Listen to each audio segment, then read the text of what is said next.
Hi friends, ఈ వీడియోలో తోపుడు బండి మీద అమ్ముతున్నటువంటి ఈ పళ్ళు చూశారు కదా, తెలుపు రంగులో ఉండి మంచిగా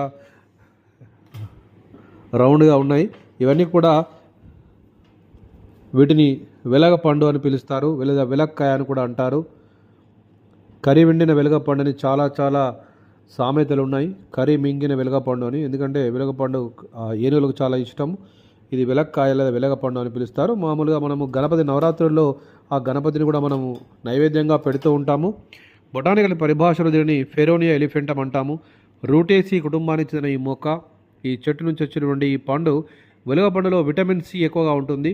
చాలా మంచి ఈ యొక్క లోపల గుజ్జును తీసుకుంటే చాలా మంచిది. గ్యాస్ట్రో ఇంటెస్టినల్ ప్రాబ్లం తగ్గుతాయి. కడుపు నొప్పి, కడుపులో ఉన్నటువంటి ప్రాబ్లమ్స్ అన్నీ కూడా తగ్గిపోతాయి. విటమిన్ సి, ఏ అలాంటివి ఎక్కువగా ఉంటాయి. వీటిని వెలగపండు అంటారు. మీరు కూడా ట్రై చేయండి ఎక్కడ దొరికితే. ఇదే వెలగపండు లేదా వెలక్కాయ.